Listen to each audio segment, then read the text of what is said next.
Hello, कैसे हो रितेश बीकानेरी के दर्शकों। आज मैं आपको लेके जा रहा हूँ जैन भांडासर के मंदिर में। इस मंदिर का ऐसा नाम क्यों पड़ा और इसके मंदिर के पीछे की सच्चाई क्या है वो आज मैं आपको दिखाऊंगा इस वीडियो में। और इस जैन भांडासर मंदिर पे पहले हम अंदर चलते हैं। ये है इनका एंट्री गेट मंदिर का।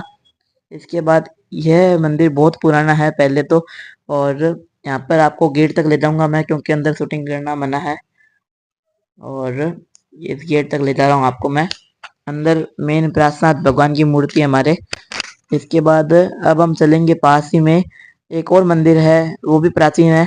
और उसके पंडित से मैं आपको मिलाता हूँ वहाँ पे। पिक्चर्स में आप देख सकते हो दीवार के टालियों पर, दरवाजों पर कितनी नक्काशी है। जैसा कि आपको पता है, अभी हम लोग जैन मंदिर से वापस आए हैं यहाँ पे। तो अंदर सभी मंदिर में शूटिंग करना मना ही होता है, तो वहाँ पर अभी शूटिंग नहीं हो पाई। तो अब यहाँ विश्वकर्मा भगवान के मंदिर में यहाँ पर एक अंकल मिले हैं, तो अब उनसे हम बातचीत करते हैं यहाँ पे।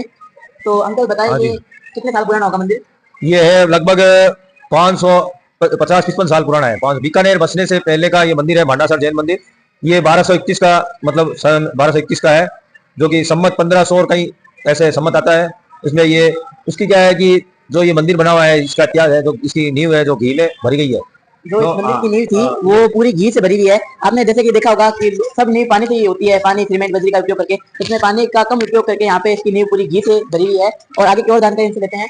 तो ये क्या है, सेठ भांडासर नाल के रहने वाले थे। उस टाइम नाल था, बीकानेर जिस टाइम बसा ही नहीं था। तो उस टाइम के अंदर नाल के अंदर क्या है कि एक ऋषि मुनि आया कोई तपस्या करने के लिए। ऋषि मुनि वहां से रास्ता था, तो वहां से जा रहे थे ऋषि मुनि। वहां घी तेल की दुकान थी इनके, सेठ भांडासर। तो सेठ जी को कहा कि मेरे पास एक कोई ऐसी वस्तु है जो मैं रख के जा रहा हूँ, वापस आके मैं ले लूंगा। तो उन्होंने वो वस्तु लाल कपड़े के अंदर दी और सेठ ने वो रख ली। वो क्या है कि वो वस्तु क्या ऊपर दुकान के अंदर जो तागड़ी बाट होते हैं उसके ऊपर वो बांध दी। तो उसमें बांधी हुई थी। तो वो उस टाइम में क्या है कि जैसे अपने दीपावली आती है, घर की सफाई और दुकानों की सफाई करते हैं। तो वो सफाई कर रहे थे वो। तो सफाई करते करते वो क्या है कि वो चीज झड़का रहे थे, झड़काते वो नीचे गिर गई वो चीज। वस्तु गिरने से उसे वो क्या है कि लोहे के वो तार बांट थे, वो लोहे टच हुआ, टच होते वो सोने के हो गए। तो सेठ ने देखा कि ये क्या है, उसने दूसरी चीज पे लगाया तो वो भी सोने का हो गया। तो सेठ के मन में क्या है कि थोड़ा वो आ गया। 4-5 महीने से वो ऋषि मुनि आए और तपस्या वो करके घूम घुमा के यात्रा। तो उन्होंने कहा, उनके पास गाय भी थी एक। तो उन्होंने कहा कि मेरी वो वस्तु वो चीज दो जो कि मैं क्या है मेरे वापस ले जाऊं। तो उसी सेठ के मन के अंदर क्या है कि वो आ गया, मन के अंदर क्या गई नहीं कि वो तो गुम हो गई, क्या पता कहाँ रखी है। तो सेठ जी वो ऋषि मुनि पहुंचे हुए थे कि सेठ जी वो चीज दे दो मेरे को, और मैं क्या है कि मेरे काम की है। कि नहीं नहीं, मेरे को पता नहीं कहाँ रखी हुई है। तो फिर उन्होंने ऋषि मुनि थोड़ा गुस्साया और कहा तेरे आस औलाद नहीं होगी। तो फिर सेठ जी ने ये सोचा कि आस औलाद नहीं होगी तो मेरा क्या काम था, सोना रही है मेरा पैसा है ऋषि मुनि के, तो मेरा वंशज ही नहीं होगा तो मैं क्या करूंगा, कि मेरा नाम कैसे होगा। सेठ ने कहा अब तो मेरे मुंह से निकल गया है, वो पत्थर पे लकीर है। तो आप ऐसा करो, ये मेरे पास गाय है। तो गाय क्या है कि ये जहां पर भी अपने आप दूध दे देगी तो उस टाइम आप वहां मंदिर बनाए, तेरा नाम पूरे संसार में हो जाएगा। तो वो गाय के पीछे पीछे चलता रहा, वो गाय आगे आगे। और यहाँ कोई टिल्ला था, यहाँ टिल्ला बना हुआ था, उस टिल्ले के ऊपर गाय ने अपना दूध दिया। तो फिर उसने वहां पे योजना बनाई कि यहाँ पे मंदिर बनाना है। तो फिर वो घर आया, घर आके फिर जैसे चलवा और होता है वो बड़े उनको बुलाया। और चलवे को बुलाने के लिए उसने कहा। तो उस टाइम में वो क्या है कि चलवा आया तो उस टाइम वो खाना खा रहा था। तो पहले क्या है जमाने में क्या है कि खाने के साथ घी की कटोरी रखते थे। वो घी की कटोरी क्या पास में पड़ी थी और खाना खा रहे थे। तो थोड़ा सा क्या है कि वो खाना खा के जैसे उठे, घी नीचे गिर गया। तो उसने सेठ ने, भांडासर सेठ ने वो घी क्या है वो जूती पे रगड़ ली।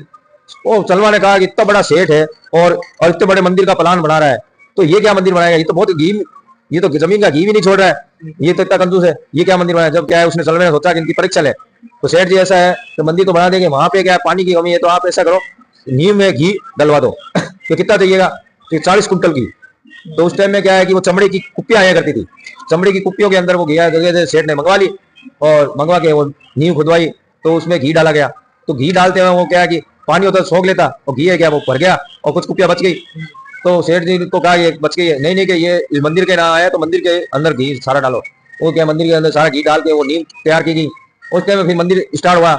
और स्टार्ट हुआ तो फिर क्या है कि उस टाइम के अंदर अब राव जोधा जी थे बीकानेर के अपने, जो क्या है कि अपने जोधपुर के उनके राजाओं के उनके रिश्तेदार थे। तो उनसे क्या है कि कुछ अनबन हो गई। तो राजा जोधा जी वो गया अपने आदमी के साथ, क्या मैं तो अपने अलग ही अपना राज्य बसाऊंगा। तो उन्होंने वहां से पैदल आते आते जोधपुर से उनकी दाढ़ियां बढ़ गई, एकदम डाकू की तरह लग रहे थे। तो इस टाइम में मंदिर भांडासर जन मंदिर बन रहा था। तो उस टाइम में वो उनके दाढ़ियों देख के वो सेठ डर गया कि ये तो कोई डाकू आ गया लूटने के लिए। वो आए कि नहीं नहीं हम डाकू नहीं है, इस तरह से हम जोधपुर के राजा के उसके हैं लड़के। तो ऐसा है कि हम हमें यहाँ पे बसाना चाहते हैं। सेठ ने कहा हाँ ये तो बढ़िया बात है कि यहाँ पे अगर कोई रहेगा कुछ मंदिर भी तो आएंगे बसेंगे, तो आपको क्या चाहिए। क्या हमें आपकी कोई सहायता दे, हमारे को सेठ ने कहा हमारे से कोई भी सहायता होती, सेठ की कोई कमी नहीं थी। तो जो भी है पहले उनकी दाढ़ी वाड़ी बनवाई और फिर उनको खिचड़ा खिलाया।